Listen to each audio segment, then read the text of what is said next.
हमारे चैनल को सब्सक्राइब करें और बेल आइकन दबाएं।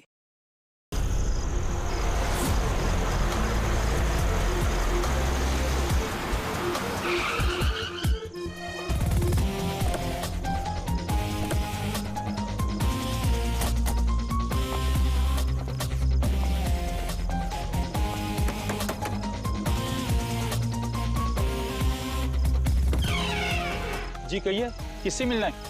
रॉनी साहब को बोलो सीआईडी वाले आए। ठीक है। सोमवार की रात को विवेक का खून हो गया और हमें तुम पे शक है। क्या बकवास कर रहे हैं आप? भला मैं विवेक का खून क्यों करने लगा? अब इस क्यों का जवाब तो तुम्हें ही देना पड़ेगा। मैं विवेक के खून के बारे में कुछ नहीं जानता। ये तो अभी अभी आप लोगों ने बताया, वो मैं जानता हूँ। देखो, ज्यादा भोलेपन का नाटक मत करो। साफ साफ बताओ, विवेक को क्यों मारा तुमने? सर, मैंने विवेक का खून नहीं किया है। और वैसे भी उसके घर के बाहर सिक्योरिटी गार्ड थे, तो कोई कैसे उसके घर में घुसकर मार सकता है? सिक्योरिटी गार्ड्स कुछ नहीं कर पाए क्योंकि उन्हें कोई दिखाई नहीं। क्या मतलब? मतलब ये कि एक ना दिखने वाला इंसान विवेक के घर में आया और उसने लाइट के जंक्शन बॉक्स के साथ कुछ छेड़छाड़ की, जिससे लाइट चली गई। सर, लाइट चली गई? मैं पता लगाता हूँ। नहीं मिस्टर रॉनी, आप बाहर नहीं जाएंगे, अभी तो रुकिए। आपकी जान को खतरा है। ये वही खूनी हो सकता है। सिक्योरिटी! रॉनी, आप हिलना मत। जी, सिक्योरिटी!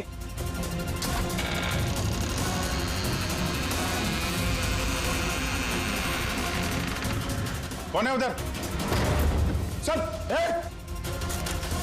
चल, हैं? यहाँ पे? कौन है? कोई था यहाँ पे? कौन है? हैं? कोई दिखा? नहीं। रॉनी, हिलना मत। सिक्योरिटी, लाइट ऑन करो। मैं भाग जाता हूँ। देखो। Oh no, Pankaj!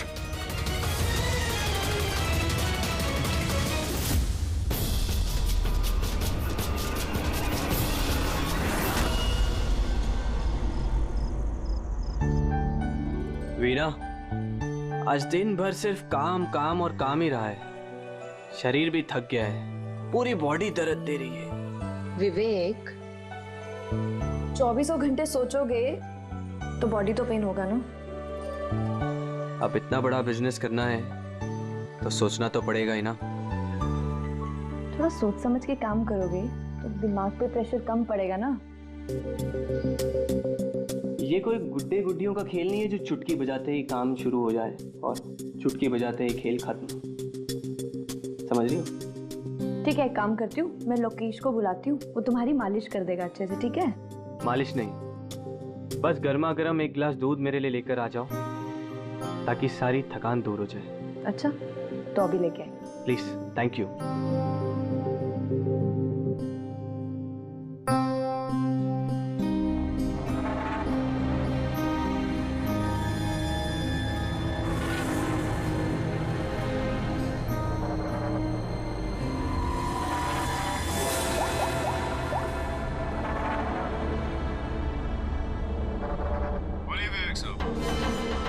सब ठीक ठाक है?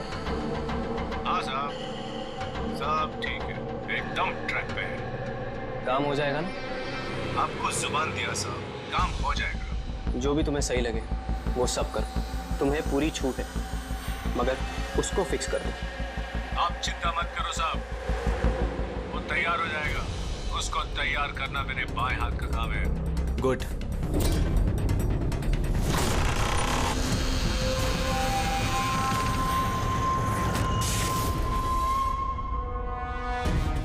ये लाइट्स को क्या हो गया? वीना, वीना तुम हो? वीना, तुम बोलती क्यों नहीं? ये लाइट्स कैसे चली गई? लोकेश, वीना, कौन है? कौन है यहाँ पे? वीना, मजाक मत करो। देखो, देखो, मैं अंधेरे से नहीं डरता। विवेक साहब! विवेक साहब!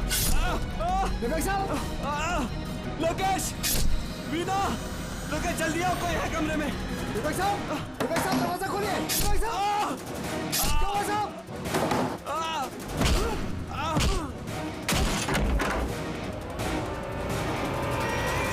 विवेक साहब! मार्गिन! विवेक साहब! विवेक साहब! विवेक साहब!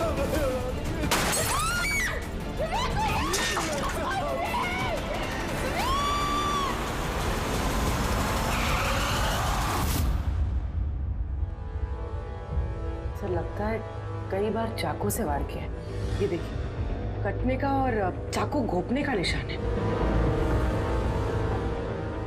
घाव के पैटर्न देख के लगता है कि ये घाव चाकू के नहीं है, किसी और चीज से खून किया गया है। ऐसा क्यों लगता है सर आपको? ये देखो, ये जो घाव के पैटर्न देख रहे हो एकदम बराबर बराबर है, एक ही साइज के, और ये ज्यादा गहरे नहीं है। तो चाकू का घाव होता तो बड़ा होता, गहरा होता, और ऐसे पैटर्न में नहीं बनता। मतलब सर चाकू जैसा ये कोई छोटा हथियार है और उसे बार बार मार के खून किया। लगता तो ऐसा ही है। आप कहाँ पे आप जब ये खून? साहब मैं नीचे अपने कमरे में था। जब विवेक साहब की चीखने की आवाज सुनी तो मैं दौड़ के ऊपर आया। साहब मैंने दरवाजा खोलने की बहुत कोशिश की, लेकिन दरवाजा अंदर से बंद था। विवेक साहब अंदर से जोर से चिल्ला रहे, इसलिए मैं दरवाजा तोड़ के अंदर गया और मैंने देखा कि दौड़ के अंदर आए तो आपने खूनी को नहीं देखा है फिर? यही तो अजीब है साहब, खूनी दिखा ही नहीं। दरवाजा बंद था अंदर से? हाँ साहब।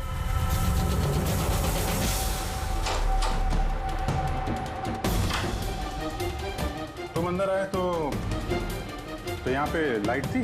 साहब उस वक्त लाइट नहीं थी। जब मैं दरवाजा खोल के अंदर आया तो लाइट आ गई। कमाल है सर, ये कैसा खूनी है जो लाइट में भी नहीं दिखा? कहीं ये आत्मा।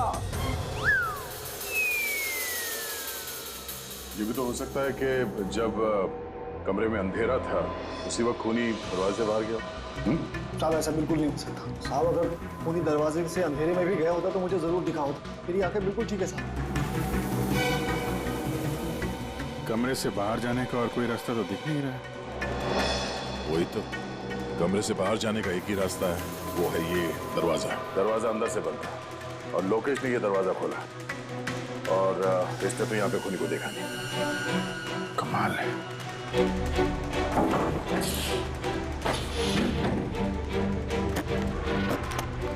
क्योंकि अंदर से बंद है, यहाँ से तो खूनी आ नहीं सकता। तो खूनी अंदर कैसे आया?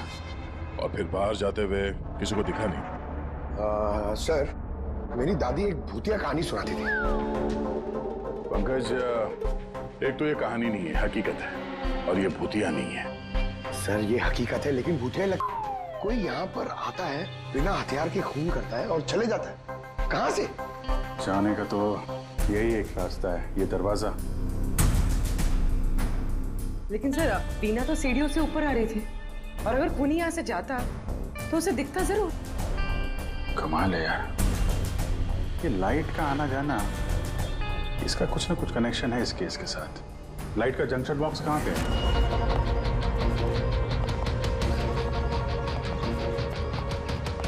सर यही जंक्शन बॉक्स है।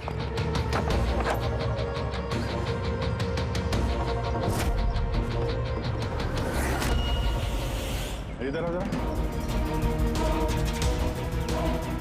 कल तुम ही ड्यूटी पे थे? मैं तो गेट पे था साहब। तुम्हारे गेट पे रहते कोई घर में घुस के फोन कर गया, तुम्हें पता नहीं चला? देखिए साहब, मैं अपनी ड्यूटी पे अलर्ट रहता हूँ, ना कोई अंदर आया है ना कोई बाहर गया है। अलर्ट? तो क्या खूनी हवा में आया, हवा में गायब हो गया? ये लाइट स्विच ऑफ किसने की थी यहाँ से? पता नहीं साहब, अचानक ऑफ हो गई। मैंने सोचा फ्यूज उड़ गया हो।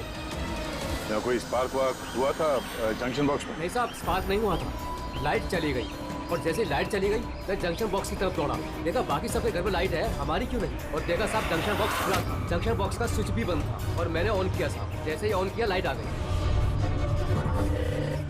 कोई तो आया था यहाँ पे जिसने लाइट के साथ छेड़छाड़ की है। विवेक की बीवी वीना, उससे भी पूछ लेते हैं।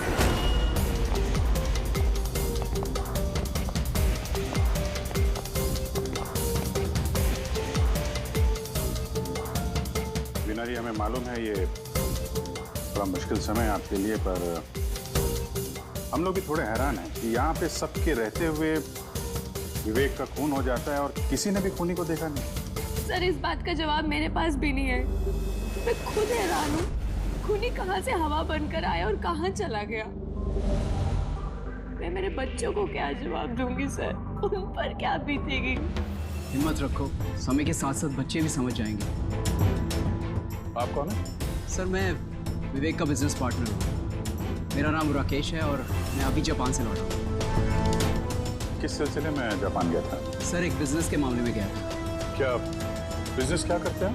सर विवेक और राकेश एक जापान में ऑयल बेसिन का बिजनेस शुरू कर रहे थे, जापान की सी में। जॉइंट वेंचर था इंडिया और जापान में। दोस्त तो गया ही, पता नहीं अब इस कंपनी का क्या होगा। विवेक की किसी से कोई दुश्मनी थी क्या, या आजकल कुछ स्ट्रेस में हो, कोई धमकी भरे फोन, ऐसा कुछ? नहीं सर, कभी किसी की धमकी या फिर कुछ ऐसा उन्होंने नहीं बताया, लेकिन वो जापान की डील को लेकर काफी टेंशन में रहते थे। किस तरह की टेंशन? डील होगी भी या नहीं। लेकिन सर एक बात और थी। क्या? सर कुछ दिन पहले विवेक एक बहुत अजीब आदमी से मिले थे। अरे आप चिंता मत करो, आपने मुझ पर भरोसा किया, अपना वादा पूरा किया, अब मैं भी आपका वादा पूरा करूंगा। पुलिस को भनक भी नहीं होनी चाहिए। साहब पप्पन नाम है मेरा, मुझ पर भरोसा है ना? विश्वास है इसलिए काम दिया है तुम्हें। बस अब पप्पन का कमाल देखो। पप्पन, देखिए जैसा आपने बताया उससे तो यही लगता है कि ये पप्पन कोई पुराना मुजरिम है, और हर मुजरिम का रिकॉर्ड है हमारे पास। आप उसकी फोटो देखेंगे तो पहचान लेंगे? जी सर। ठीक है, फिर तो जल्दी इस पप्पन का पता चल जाएगा, और उसने क्या किया था वो भी।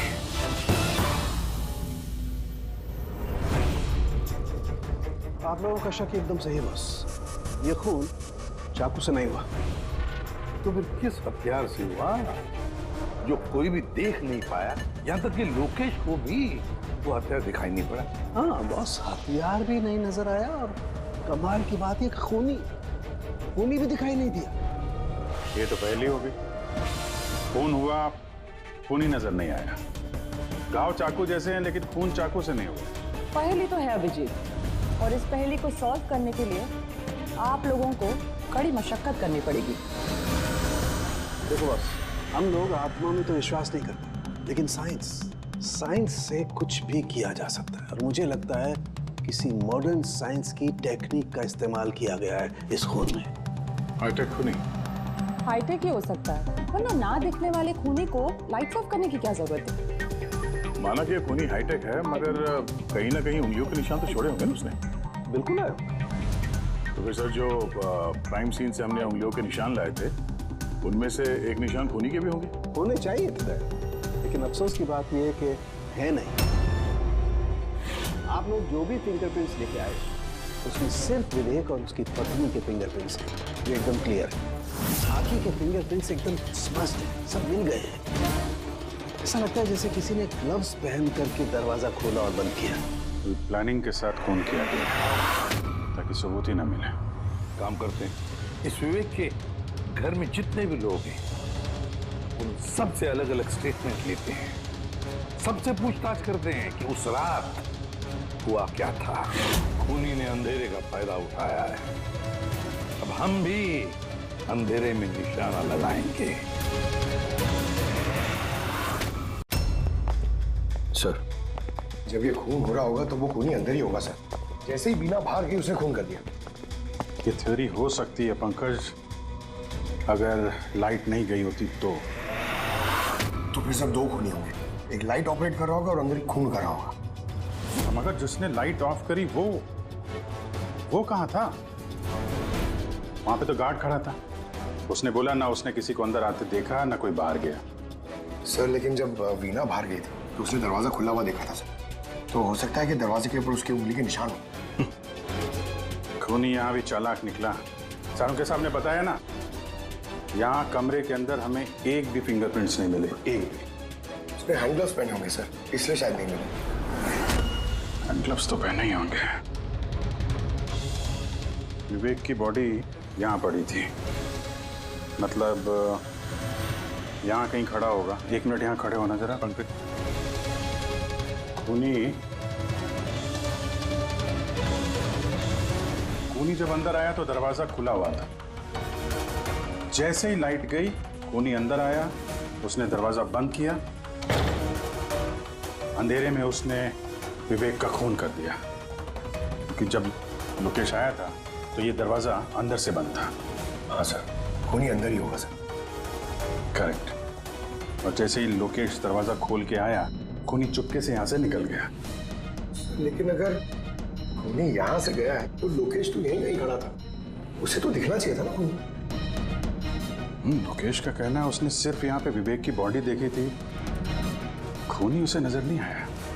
सर ये लोकेशन है, ये झूठ बोल रहा है सर। लगता तो नहीं है। इंटरोगेशन में अच्छे अच्छे झूठ बोलने वाले ना लड़खड़ाने लगते हैं, उनकी जबान कांपने लगती है। ऐसा लगता नहीं है वो झूठ बोल रहा है। तो फिर कौन है ये आदमी? वीना ने उसे महसूस किया, लोकेश ने उसे महसूस किया, लेकिन देखा नहीं।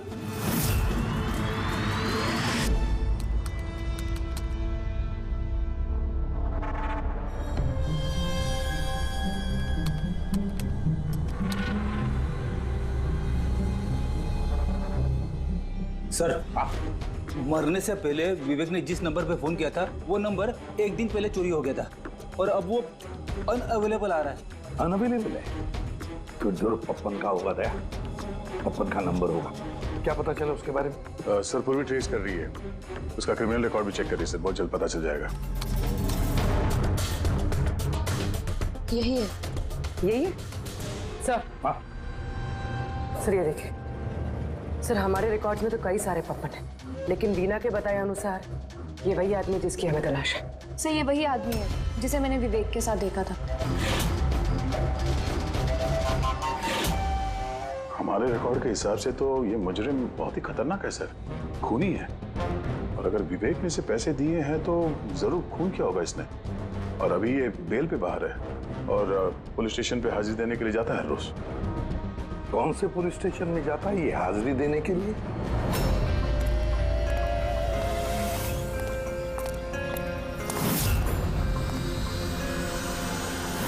सर यहाँ से पास हो गया।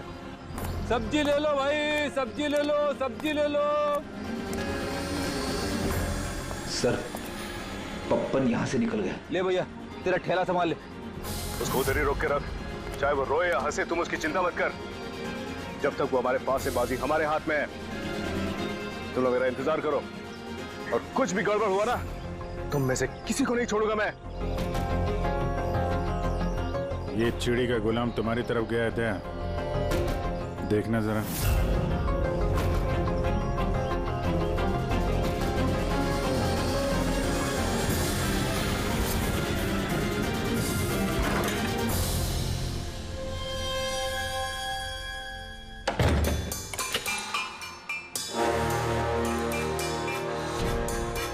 कैसा लगा हमारा इनविटेशन भरत साहब? देखो देखो आप लोग जो कोई भी हो, मुझे और मेरे बेटे को छोड़ दो।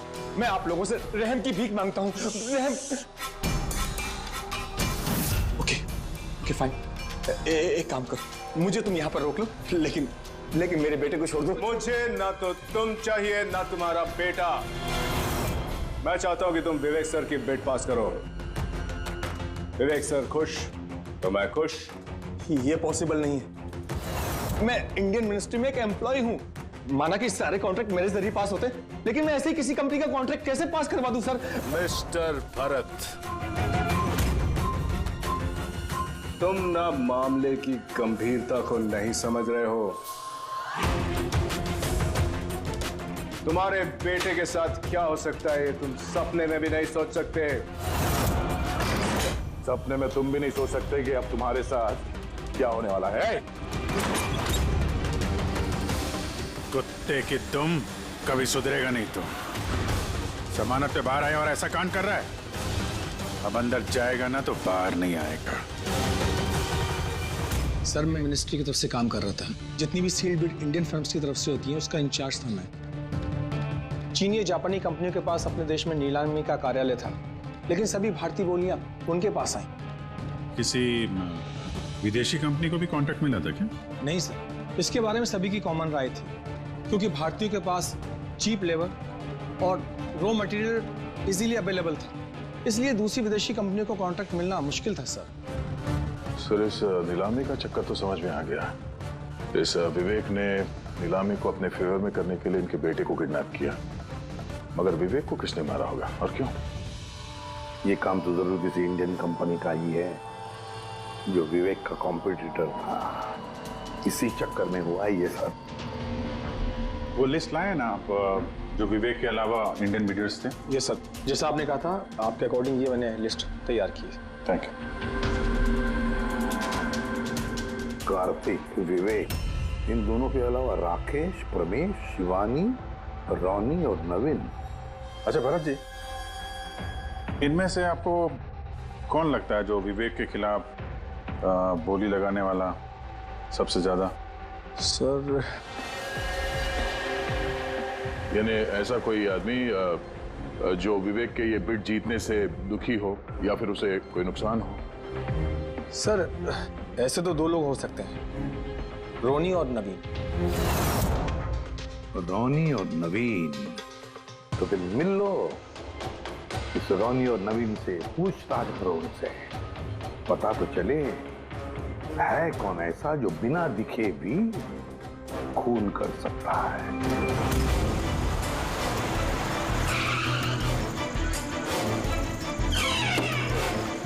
जी कहिए, किससे मिलना है? रोनी साहब को बोलो सीआईडी वाले आए।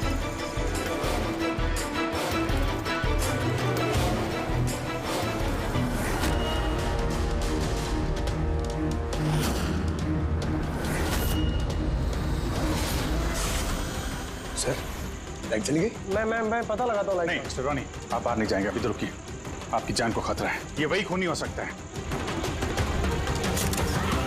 सिक्योरिटी! रोनी, आप हिलना मत। सिक्योरिटी! सर, यहाँ कोई है? कोई है? सर यहाँ। कौन है इधर? कौन है? मिस्टर रोनी, आप हिलना मत। सर, मैं देखता हूँ, देखो। पंकज! ओह नो, रोनी! साहब, सबको क्या हुआ? एक मिनट। He's no more. बाहर जाते हुए कोई दिखा था क्या? नहीं सर, मैं वहाँ जंक्शन पे गया, लाइट ऑन की और देखा कि हमारा दूसरा सिक्योरिटी गेट के पास बेहोश पड़ा हुआ है और मैं अंदर आ गया सर। हेलो सर, हम रोनी को बचा नहीं पाए। He's dead. ऐसा कैसे हो सकता है अभिजीत? खून तुम्हारे सामने हुआ और तुम कह रहे हो कि तुमने खूनी को देखा तक नहीं? हाँ सर, पहले तो हम सुनी सुनाई बातों पे यकीन कर रहे थे, पर यहाँ तो हम लोग वहाँ मौजूद थे सर, कोई नहीं दिखा। मतलब विवेक के खून की जैसा? हाँ सर। ये किस तरह का खूनी है सर, जो है मगर दिखाई नहीं देता? वही तो। पर इतना पक्का है कि मैंने वहाँ पे कुछ शैडो जैसी देखी थी, कुछ अजीब सी, एक्सप्लेन करना मुश्किल हो रहा है मगर। के यार, फोटो से कुछ पता चल रहा है तुझे? बॉस, लगा हुआ तो हूँ, शायद कुछ हाथ लग जाए, लेकिन एक बात पक्की है, ये खून भी वैसे ही हुआ है जैसे इससे पहले को खून हुआ है। ये देखो, बस ये देखो, यहाँ फोटो में ये हल्की सी रोशनी में ये कुछ आकृति दिखाई दे रही है, शैडो जैसी, बिना आकार के। ये क्या है, ये समझ में नहीं आ रहा है। सालू के साथ मैं पहले से कह रहा था, ये जरूर कोई आत्मा है। सर, वो जो कोई भी था, मैंने उसे महसूस किया था सर। मैंने उसे पकड़ने की कोशिश की, लेकिन वो हाथ में ही नहीं है। देखो यार, ये आत्मा कुछ नहीं होता। बॉस, ये क्या है, ये अभी तक पता नहीं लगा पाया। ये किस किस्म का हथियार इस्तेमाल किया इस खूनी ने? ये बॉस, ये हथियार है, इसे शूरिकेन कहते हैं बॉस। शूरिकेन? तो इस तरह का हथियार तो मैंने मार्शल आर्ट्स वाली फिल्मों में देखा है। अरे इसे तो वो निंजास यूज करते हैं, वो निंजा। सर, ये जापानीज हथियार है, निंजाज इस टाइप के हथियार इस्तेमाल करते हैं। जापान, निंजा, और ये ऑक्शन भी जापान में होने वाला है सर, तो कहीं इन सबका कनेक्शन जापान से तो नहीं? बिल्कुल है, जापान से कनेक्शन है। इस राकेश से मिलना पड़ेगा, वही गया था ना जापान, किसी डील के बारे में बात करने। राकेश, तुम विवेक के पार्टनर हो, है ना? तो तुम तो जरूर जानते होंगे कि विवेक ने बिड हासिल करने के लिए पप्पन नाम के किसी गुंडे को हायर किया था, भरत के बेटे को किडनैप करने के लिए, है ना? नहीं सर, इसके बारे में मुझे कुछ भी मालूम नहीं। अरे ऐसा कैसे हो सकता है? इतनी बड़ी बात और पार्टनर को पता नहीं? सर वो मुझसे काफ़ी बातें छुपाता था, इसलिए बिजनेस में भी लॉस हो रहा था। वो इतना बेताब रहता था कि लॉस कवर करने के लिए वो क्या क्या करता था और कहाँ कहाँ जाता था मुझे बिल्कुल मालूम नहीं है। अच्छा, वैसे आप जापान गए थे ना विवेक के खून से पहले? हाँ गया था। क्या करने गए थे आप? ऑलरेडी प्रोजेक्ट का मामला था, इसके लिए मैं जापान गया था, मगर विवेक यहीं से सारे ऑपरेशन हैंडल कर रहा था। ऑयल का प्रोजेक्ट? तो क्या क्या प्रोजेक्ट था, जरा डिटेल में बताओ तो सही। जापान में एक द्वीप है जिसे ऐतिहासिक और पवित्र माना जाता है। वहाँ के लोग ऑलरेडी प्रोजेक्ट को लगाने के लिए मना कर रहे थे। पवित्र समंती द्वीप? क्या पवित्र है उस आइलैंड में? कुछ पुराने योद्धाओं को वहाँ पे दफनाया गया था, जैसे समुराइज, रॉनिन्स और निंजास। सामुराई, रोनिन, निंजास, पुराने योद्धाओं को दफना दिया था वहां पर। सर ये कोई इत्तेफाक है या कुछ और? ये जो निंजास है ये पुराने दौर के हथियारे थे सर जापान में, पर आज भी काफी लोग इन लोगों को मानते हैं। तो वो लोग नहीं चाहते होंगे कि उस जगह पे ये ऑयल ड्रिलिंग हो और उन लोगों ने इन्हें। हाँ हो सकता है दया, हो सकता है, पर ये भी तो हो सकता है कि इन लोगों की आपसी दुश्मनी, कोई बिजनेस राइवल। सर ये नवीन तो नहीं हो सकता क्योंकि जब दूसरा खून हुआ तब मैं और पूरी उसी के साथ थे। तो फिर ये बचे 3 बिडर्स, शिवानी, प्रमेश और कार्तिक, तीनों को बुला लेते हैं यहाँ पर। कार्तिक, प्रमेश, शिवानी, तो तुम 3 भारतीय थे विवेक के साथ बिड करने में जापान में, मगर डील हमारे हाथ में आई नहीं और इसी वजह से विवेक और रोनी का खून हुआ है। कार्तिक आप कहाँ थे जब ये दोनों खून हुए? सर मैं मीटिंग में ही था, आप मेरे एम्प्लॉय से पूछ सकते हैं सर। और प्रमेश? सर मैं सामाजिक व्यक्ति हूँ और सर इसके गवाह सर वो अफसर हैं, और सर जिस वक्त खून हुआ मैं उनका साथी था सर। तो ये भी तो हो सकता है ना ये खून तुम लोगों ने करवाया? सर हम क्यों खून करवाने लगे, सब अपने अपने नसीब का खाते हैं सर। और डील नहीं हुई तो क्या हुआ सर, कभी ना कभी कोई ना कोई डील तो हो ही जाएगी। वैसे आप कहाँ थे शिवानी जब ये खून हुआ? सर मैं जापान गई थी। और क्या करने गई थी आप जापान में? सर एक मजबूरी आ गई थी। मजबूरी?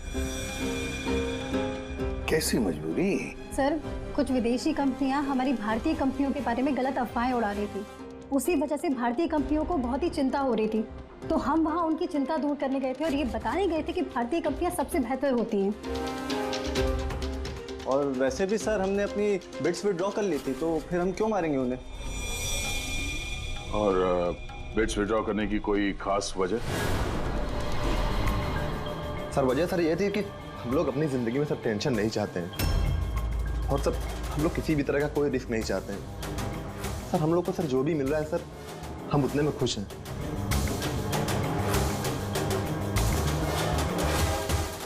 पर अब तो ये नवीन ही बचा, इसने तो बिड भी वापस नहीं लिया। तो कहीं नवीन ने तो नहीं ये सब किया? तो फिर ये भी तो हो सकता है कि अगला शिकार नवीन ही हो। नवीन, तुमने बिड क्यों नहीं कैंसिल की जब सारे लोग पीछे हट गए थे? ऐसे कैसे मैं पीछे हट जाता? इस कॉन्ट्रैक्ट को पाने के लिए मैंने कितने महीनों मेहनत की है पता है तुम्हें? मुझे लगा कि अगर ये कॉन्ट्रैक्ट मेरे हाथ में आ गया तो मेरी सारी दुनिया बदल जाएगी। अब तो दुनिया से जाने की ही नौबत आ गई है। तुम समझते क्यों नहीं हो? अगर तुम चले गए तो मेरा क्या होगा? डरने की कोई बात नहीं है, हमें कुछ नहीं होगा। सीआईडी की पूरी टीम हमारे साथ है। अरे सीआईडी वालों के सामने वो मार के चला गया, और सीआईडी वाले क्या किए? कुछ नहीं कर पाए वो। सीआईडी की टीम पे भरोसा रखो तुम, हमें कुछ नहीं होगा। पंकज, तुम्हें पता है ना हमें क्या करना है? Don't worry, I know. मैं आता हूं।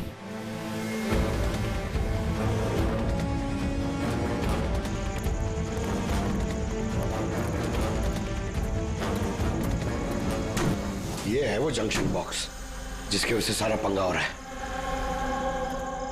मैं देखता हूं ये कौन है। ये जगह सही है।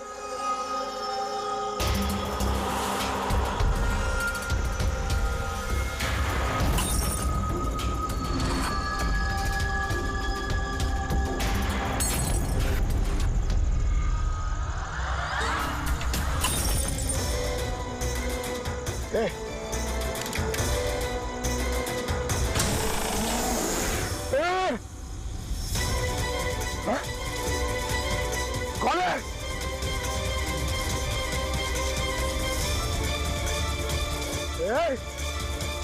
मारा।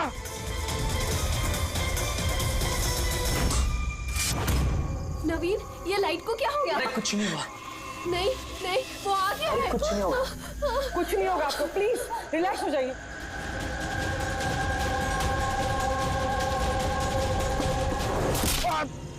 रिलैक्स हो जाइए। सामने आओ, वो तुम्हें मार डालेगा। अरे नहीं। कौन है यहाँ पे?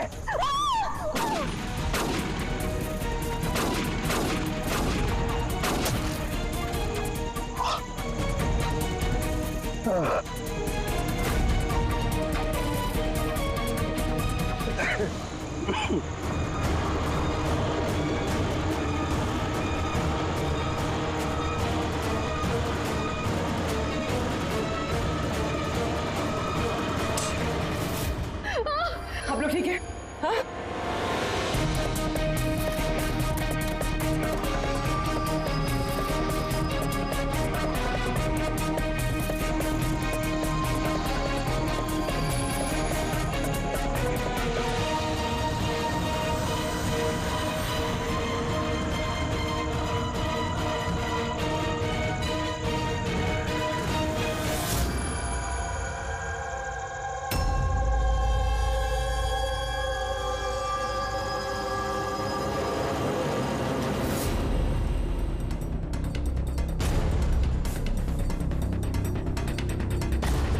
सर, मैंने वहां पर 6 गोलियां चलाई थी। उनमें से 5 गोलियां तो मिल गई, मगर एक गोली उस खूनी को जरूर लगी है। एक गोली खूनी को लगी है? तो बोलिए, तुम यकीन नहीं साथ कैसे कह सकती हो कि 6 में से एक गोली खूनी को लगी है? क्या वहां पे कोई खून वगैरह गिरा था? नहीं सर, खून तो नहीं था वहां पर, लेकिन गोली लगने की आवाज जरूर आई थी। अगर गोली लगी है तो खून तो निकलेगा ही। घर के अंदर ना सही तो घर के बाहर कहीं मिला? नहीं सर, हमने अच्छे से चेक किया था, वहां पर खून था ही नहीं। हो सकता है सर खूनी ने बुलेट प्रूफ वेस्ट पहन रखी हो। और सर, ये भी तो हो सकता है कि ये काला उस बुलेट प्रूफ वेस्ट का टुकड़ा हो। सर के इस काले कपड़े के टुकड़े से कुछ पता चल रहा है तुझे? नहीं बॉस, इस कपड़े पर से भी खून के ट्रेसेस तो नहीं मिले। खून के अलावा कुछ मिला तुझे? हाँ, ये कपड़ा इतना काला है कि विश्वास नहीं होता है। इस पर से कोई भी रिफ्लेक्शन हो ही नहीं सकता है। रिफ्लेक्शन नहीं हो सकता? मतलब ये फ्रेडी कि जब आप किसी भी चीज पर लाइट डालते हैं तो वो लाइट थोड़ी सी रिफ्लेक्ट होके आपकी आंखों में आती है। इसी से पता चलता है कि क्या चीज है, उसका कलर क्या है, ये सब कुछ। लेकिन इस कपड़े पर अगर आप लाइट डालेंगे तो रिफ्लेक्ट होगी ही नहीं। इस कपड़े पे लाइट मारेंगे तो ये कपड़ा दिखेगा नहीं ना? मैं दिखाता हूं। ये देखो, ये यहां पर ये लाइट है। अब हम इसे ट्रैवल करते हैं इस कपड़े पर और ये देखो लाइट गायब। My God. मतलब इस कपड़े ने सारी की सारी लाइट एब्जॉर्ब कर ली। और ये देखो, कपड़े से बाहर आए तो फिर से लाइट दिखाई देना शुरू हो गई। अजीब कपड़ा है, पूरी लाइट एब्जॉर्ब कर लेता है। पता ही नहीं चल रहा था कपड़ा है कि नहीं। इंसान के नवीन की जान को खतरा है। जो भी है जल्दी बता दे। बॉस, मैं जानता हूं कि ये क्या है और खून कैसे हुआ है।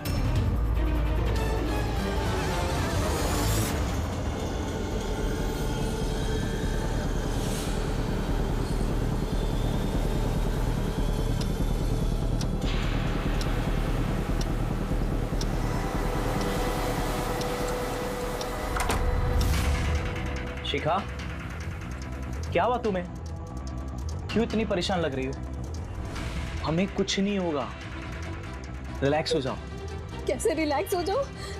तुम्हें कुछ हो गया तो? अरे शिखा, मैंने बोला हमें कुछ नहीं होगा। नवीन, ये लाइट कैसे चली गई? अरे नवीन, वो आ गया है। कोई नहीं वो तुम्हें मार डालेगा।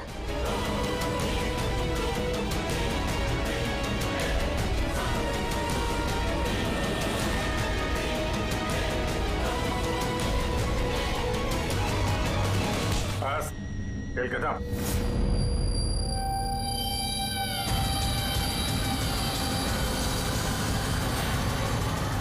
एक गिलास दूध अपने हाथों से लेकर आ जाओ, सारी थकान दूर हो जाएगी। अच्छा, अभी लेकर आती हूँ। Please, thank you.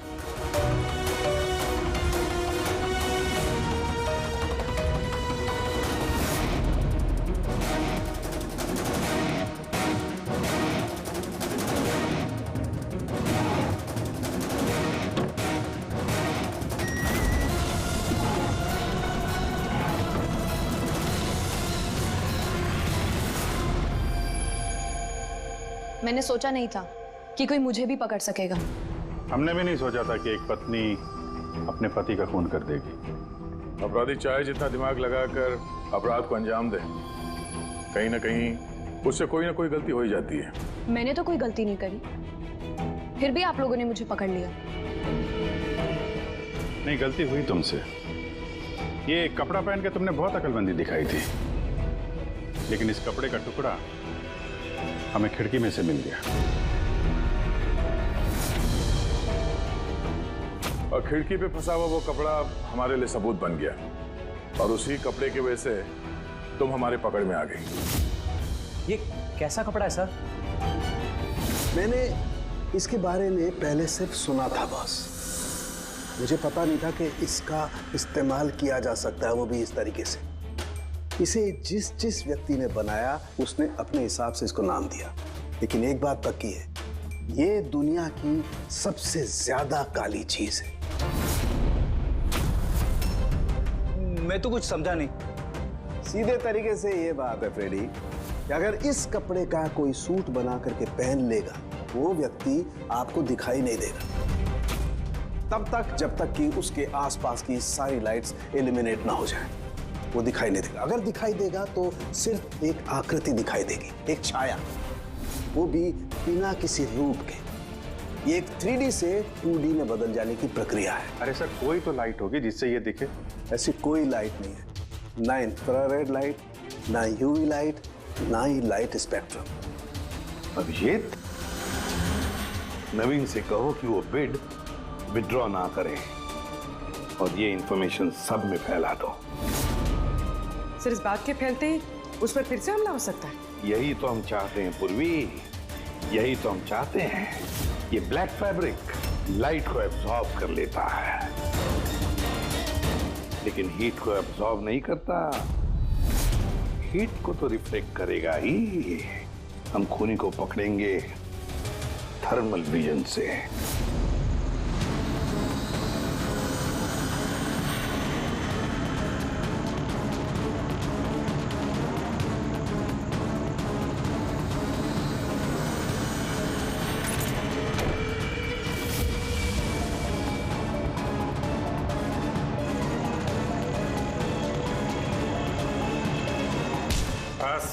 खेल खत्म। पता चल गया ना किस तरह से इस काली ड्रेस की वजह से तुम्हारा खेल खत्म हो गया? हाँ? अब जल्दी से बताओ, अपने पति का खून क्यों किया तुमने? नफरत थी मुझे उससे। उसकी बीवी कहलाते हुए भी मुझे शर्म आती थी। क्यों? ऐसा क्या करता था वो कि तुम्हें इतनी नफरत थी? ये जो बिजनेस था मेरे पापा ने उसे दिया था। इतना बड़ा एम्पायर खड़ा करके दिया उसे, और वो उसे मिट्टी में मिलाने की कोशिश कर रहा था। गुंडों के बदौलत कॉन्ट्रैक्ट लेता था। तुम्हारा मतलब है कि वो खुद अपना बिजनेस खराब कर रहा था? कर नहीं रहा था, कर दिया था। मेरी फैमिली बैंकरप्सी की गिनती में थी। बिजनेस खराब चल रहा था तो उससे बातचीत करती, उसे समझाती, उसे जान से मार दिया। मैंने उसे बहुत समझाने की कोशिश की थी, पर वो नहीं समझा, और मजबूरन मुझे ये कदम उठाना पड़ा। मुझे मेरे बच्चों के बारे में सोचना था। उन्हें तो मैं भूखा नहीं मार सकती। तो इसलिए सारा बिजनेस तुमने अपने हाथ में ले लिया। हाँ, मैंने जापान की एक कंपनी को अप्रोच किया था छिपकर। छोटे छोटे कॉन्ट्रैक्ट और पैसों के बदले मैंने तय किया कि भारतीय कंपनी कॉन्ट्रैक्ट पर कोई बोली ना लगा सके, और इसीलिए मैंने सभी बोली लगाने वालों को मारने का प्लान किया। और उन्हें मारने के लिए ऐसे हथियार का इस्तेमाल किया जो निंजास इस्तेमाल करते हैं। हाँ? हाँ। क्या मिला ये सब करके? जेल। जिन बच्चों के लिए तुमने गुनाह का रास्ता अपनाया, अब वो बेचारे अनाथ हो जाएंगे। For more updates, subscribe to our channel, click the show links and enjoy watching the videos.